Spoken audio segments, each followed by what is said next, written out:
My ex used me to pay her bills for years, then left me for a richer man. Now she's begging for forgiveness. I'm a 26-year-old guy who's always believed that love meant showing up, no matter what. From the moment we met, I promised myself I'd be the kind of partner who supported every dream, every ambition, every tiny hope she had. When she landed her first job, I didn't hesitate. I paid the rent, handled the bills, even lent money for the little luxuries she needed to feel settled. I remember sitting at our tiny kitchen table, the hum of the fridge filling the silence, sliding her paycheck back at her with a smile and saying, "It's okay, I've got this. You focus on your work." Friends warned me I was being too generous, hinting that maybe I was setting myself up for heartbreak, but I shrugged it off. I told myself this was what partnership looked like. At first, it felt natural. I noticed she stayed late at work sometimes, took calls in the hallway, and occasionally sent quick, secretive texts. My chest would tighten for a second, a nagging suspicion creeping in, but I dismissed it as stress from her new responsibilities. She always had the perfect explanation: "I'm just catching up on emails," or "It's nothing, don't worry." And her smile. God, her smile made every worry fade. The way she'd press her hand to mine, whisper, "Thank you for always believing in me," it was intoxicating. I felt like I was making her life possible, like I mattered. Evenings were the worst and the best. The smell of her cooking, the faint buzz of traffic outside, the soft click of her laptop closing when she finally came to the couch, it all felt comforting. I'd lean back, letting her head rest on my shoulder, feeling proud of the life I thought we were building. I never imagined that this devotion, the very thing I wore as armor and love, could slowly, silently become the very trap I'd fall into. But there were nights when that tiny voice at the back of my mind whispered, faint and uneasy, something wasn't right. I started noticing patterns I couldn't ignore, even though I desperately wanted to. Late-night messages, urgent money requests, vague excuses about bills I didn't even know existed. Each time I asked for clarity, she'd sigh, roll her eyes just a little, and mutter, "Why do you always have to make everything a big deal?" My chest tightened every time, but I swallowed the unease and told myself I was overthinking. I wanted to be the supportive boyfriend, the guy who never questioned, never doubted, always trusted. Yet, the gnawing feeling in my gut kept growing, a tiny ember I couldn't snuff out. Friends started noticing too. Over drinks, one of them leaned in, eyebrows raised.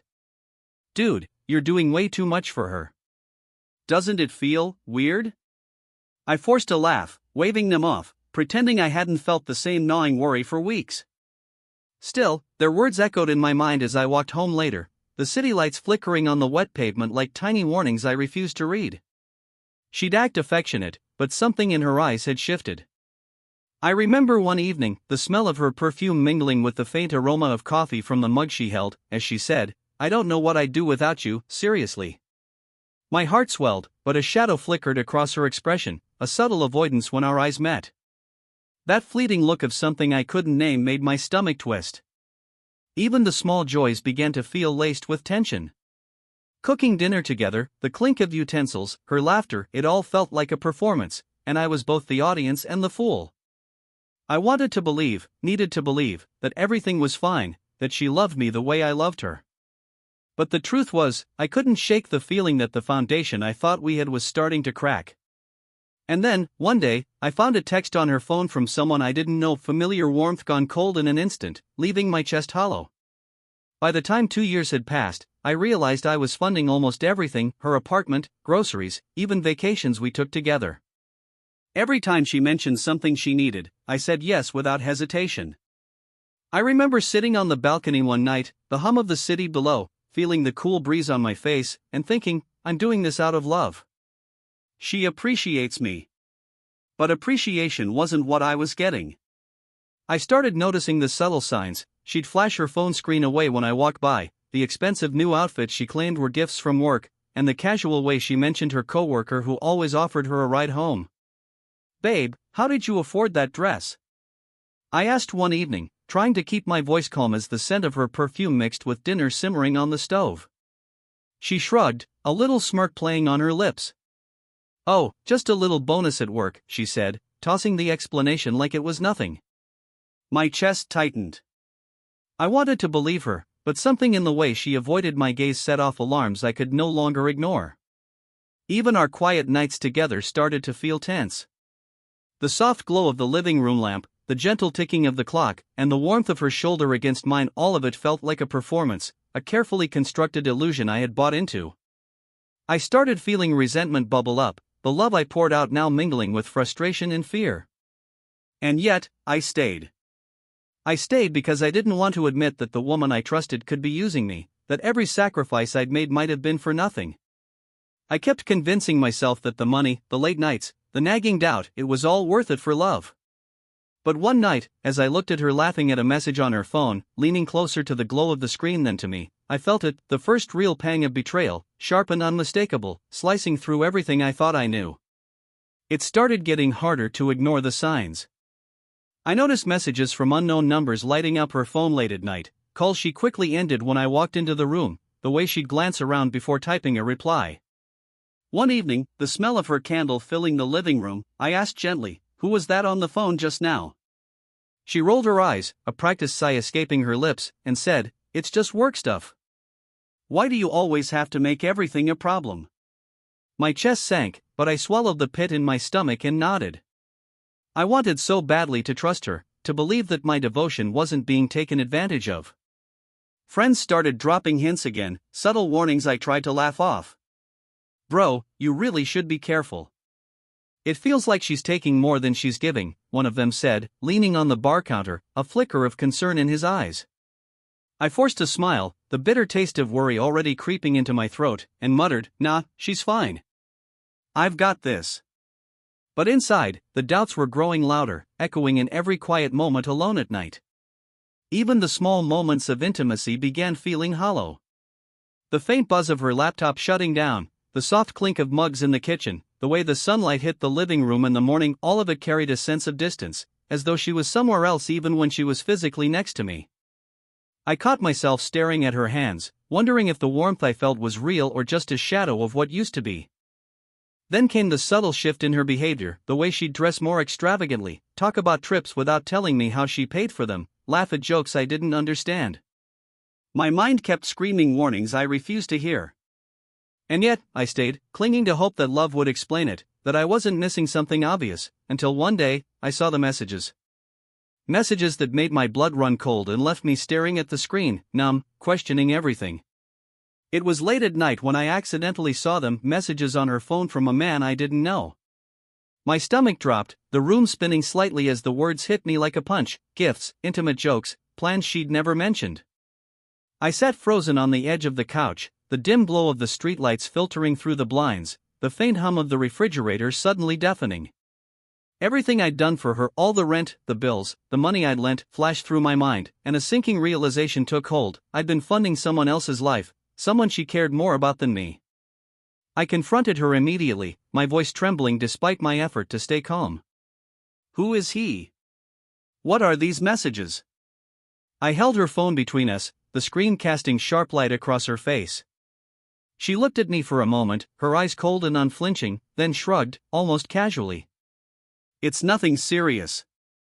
I like the attention," she said, as if admitting to the betrayal was no big deal. My chest tightened, a mix of shock, rage, and disbelief choking me. The betrayal sank in, sharp and unmistakable, cutting deeper than I ever imagined. My friend's warnings, the subtle signs, the late nights, I should have listened. But love had blinded me. I remember the metallic taste of my own saliva, the uneven rhythm of my heartbeat, the way the floor seemed to tilt beneath me. I wanted to scream, to throw something, to make her feel even a fraction of what I felt. Yet she sat there, calm, as if this was all routine, and it was a punch to my gut realizing she'd perfected this lie for years. I had been nothing more than a source of funding, a stepping stone for her next move. And in that moment, I knew things would never be the same. I didn't just feel hurt, I felt completely powerless, and I couldn't imagine how I would ever get back what she had taken. But I also knew I wasn't going to let this end like this. After the revelation, the days felt heavy, like I was walking through water I couldn't escape. I couldn't eat, couldn't focus at work, and even the city streets felt suffocating. I replayed every moment, every act of generosity, every late-night conversation, seeing them in a new, horrifying light. The warmth I thought I'd shared with her now felt like manipulation, every hug and kiss a calculated move. I remember sitting on the balcony, the faint smell of her perfume still lingering in the apartment, staring at the distant lights and thinking, how could I have been so blind? I tried confronting her again, voice shaking. Why? After everything I've done, why would you betray me like this? She leaned back casually, scrolling on her phone, not even making eye contact. I guess I wanted more, she said simply, almost bored. My chest tightened as rage mixed with humiliation. I felt like a fool, like every sacrifice, every late night, every penny had been exploited. Even seeing her move on publicly with him felt like salt in the wound. Posts, photos, stories flaunting a life I had helped finance, it was relentless. My friends tried to comfort me, but the embarrassment ran too deep. I would nod and smile at their words, but inside, I was unraveling. The apartment felt colder now, the hum of the fridge mocking me with its persistence, the shadows in the corners heavy and accusing. Sleep became impossible. Every creak of the floor, every vibration of my phone, every soft laugh from the street below made my chest tighten. I questioned my own judgment, my own worth. Could I ever trust again? Could I ever believe in love without fear? And just when I thought I'd hit the bottom, I realized something worse than heartbreak was waiting. I had given her all I had, and now she didn't even feel the need to hide it anymore. I hit my lowest point when I realized just how much I'd lost. My savings, gone. My trust, shattered. My nights were spent staring at the ceiling, the faint hum of traffic outside sounding louder than ever, as if mocking me. I felt foolish, completely powerless, and the weight of betrayal pressed down like a physical thing. I couldn't escape the images of her laughing at messages I wasn't supposed to see, of her living a life I'd unknowingly paid for. Even the apartment we shared, the smell of her perfume still lingering in corners, felt like a trap. One evening, I tried to distract myself with music, but every note felt hollow, every lyric a reminder of what I'd given. I remember pacing the living room, the cold wooden floor under my feet, my hands gripping the back of the sofa, trying to stop the shaking that wouldn't go away. I thought about confronting her again, about screaming, about making her feel even a fraction of my pain, but I was too drained. I began questioning everything about myself. Was I naive? Too trusting? Weak? The self-doubt clawed at me relentlessly, leaving me exhausted and hollow. Friends reached out, tried to pull me back, but I couldn't open up. The humiliation was too raw, the betrayal too deep. I felt invisible, like the person I thought I was had been erased. And then came the realization that truly broke me: she didn't care. Not really. Every memory of us together, every late-night sacrifice, every word of encouragement I'd given, none of it mattered. I had been used, discarded, and replaced without even a backward glance. Sitting there on the edge of the bed, the dim lamp casting long shadows across the room, I understood something terrifying: I had reached my absolute rock bottom. And yet, beneath that despair, a tiny spark flickered, a thought that maybe, just maybe, I could take back the control she had stolen. After hitting rock bottom, I knew I had two choices: stay broken, or fight back. I started quietly documenting everything: messages, bank statements, timelines of the lies, every little manipulation I could prove. Sitting at my desk late at night, the soft glow of my laptop screen cutting through the dark apartment, I felt a strange clarity. For the first time in months, the chaos in my head slowed, replaced by focus. I realized that despite the heartbreak, I had the power she tried to strip away. I began thinking strategically. I reached out to mutual friends discreetly, gathering context, piecing together what she had told them versus what she had told me. Their shocked expressions when I shared little snippets confirmed it: she had been spinning lies for years, and most people had no idea. I remember the faint scent of coffee lingering in the kitchen as I leaned over my notes, tracing her deception like a puzzle, feeling a new sense of control take root. Even daily life started feeling lighter. The hum of the refrigerator, the distant traffic, the soft creak of the floorboards, these mundane things no longer suffocated me. Instead, I noticed small details, little freedoms I'd ignored while she manipulated me. I started to reclaim them, little by little, like reclaiming pieces of myself I thought were lost. And yet, the anger still simmered beneath the surface. I couldn't forget the betrayal, couldn't ignore the humiliation, couldn't unsee the messages that had shattered my world. I knew the confrontation wouldn't be easy, but now I wasn't naive, I wasn't powerless, and I wasn't going to let her think she still controlled the narrative. The thought of facing her, armed with evidence and clarity, made my chest pound, not with fear, but with anticipation. I realized something crucial: she had underestimated me, and soon, she'd see that the man she discarded was far from broken. And just as I started planning the next move, I got a text from her, casual, almost innocent, asking to meet. I agreed to meet her, but this time, I wasn't the naive boyfriend she had taken for granted. I chose a quiet cafe, the faint smell of coffee and pastries filling the air, the murmur of other patrons giving us an illusion of privacy. She arrived, smiling, like nothing had happened, her perfume sharp in the cool afternoon air. My heart raced, but it wasn't panic anymore, it was determination. I slid into the seat across from her, letting the slight tension of the table and clinking cups sharpen my focus. I took a deep breath. "We need to talk," I said calmly, my voice steady despite the storm inside me. She tilted her head, feigning innocence. "About what?" she asked lightly, glancing around as if she might escape unnoticed. I held up my phone, swiping through messages, receipts, timelines, everything I had meticulously documented. "About all of this. About the lies, the money, the betrayal. I know everything." Her eyes widened, just slightly, a flicker of panic crossing her perfectly composed face. I can explain," she stammered, but there was no warmth, no real remorse, only surprise that I had discovered her deception. The cafe noises seemed to fade as I laid out every detail, my tone calm but precise, each word landing like a hammer on the facade she'd built. For the first time, I saw her falter. The smirk, the charm, the casual confidence, all gone. She couldn't rely on manipulation or guilt anymore. I noticed her hands tremble slightly as she reached for her cup, the latte sloshing over the rim, forgotten. And in that moment, I realized the power had finally shifted. I wasn't afraid, I wasn't pleading, and I wasn't broken. She was the one on edge, unsure, vulnerable. But just as I thought the confrontation had peaked, she whispered something that made my blood run cold, a revelation I hadn't anticipated, and one that would force me to rethink everything. She leaned in, voice barely above a whisper, and said, "It wasn't just him. I've been seeing someone else too, someone who can actually give me the life you couldn't." My chest tightened, a mix of rage and disbelief twisting inside me.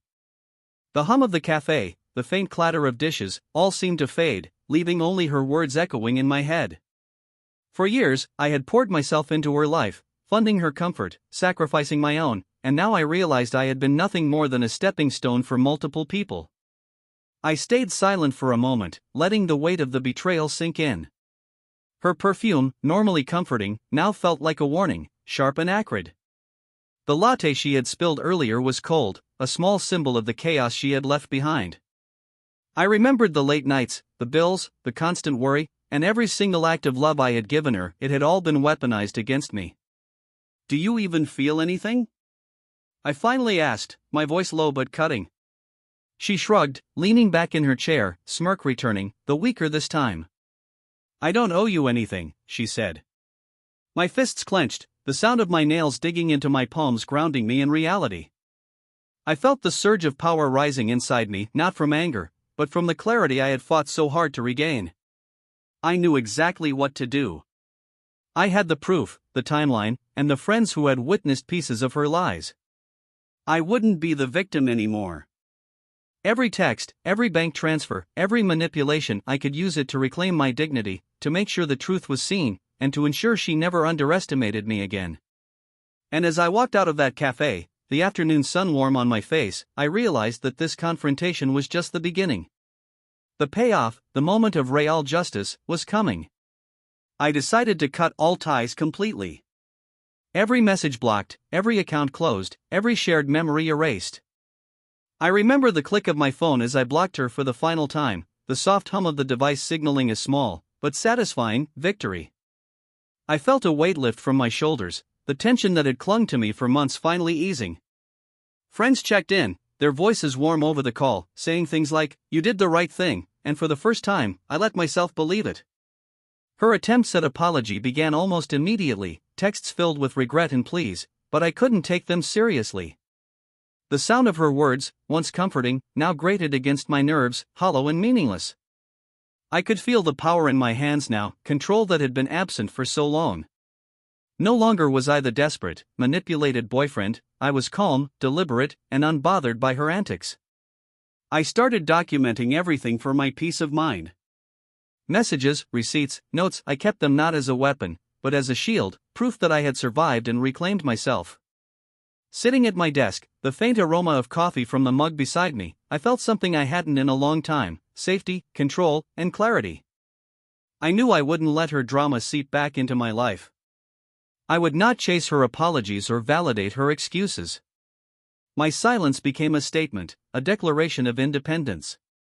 The humiliation, the anger, and the heartbreak had all been transformed into quiet strength.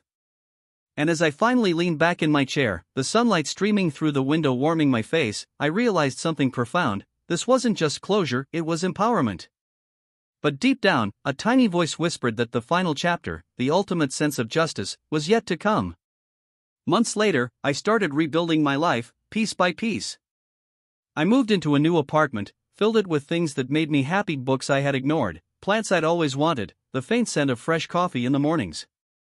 I focused on myself, my work, my friends, and even hobbies I had set aside while caught in her lies. Slowly, I felt the tension in my chest loosen, replaced by clarity and a sense of self-worth I hadn't known I'd lost. I still remembered her attempts to reconnect, the occasional message dripping with fake remorse, but I no longer felt the pull. Sitting at my desk, the warm afternoon light spilling across my papers, I smiled softly, knowing I was finally free from the manipulation that had haunted me for so long. My confidence had returned, stronger than before, and I no longer sought validation from anyone who didn't genuinely deserve it. The humiliation, heartbreak, and betrayal became lessons, not chains. I learned my boundaries, my value, and my strength. I watched as she faded into irrelevance in my life, her new life irrelevant, her charm meaningless. Every act of love I had given myself, every sacrifice I had made for her, now served as fuel for my independence. I no longer needed anyone to make me feel complete. Walking through the city streets, the evening air cool against my skin, I felt a lightness I hadn't known in years. The betrayal that had once left me hollow now reminded me of how far I had come. I had turned the pain into power, the heartbreak into resilience. And in that quiet, triumphant moment, I realized the ultimate revenge had nothing to do with confrontation or anger. It was simple: I had regained my life, my dignity, and my peace. She had tried to break me, but instead, she had forged me into someone stronger. The past no longer held me hostage, I was free, whole, and unstoppable.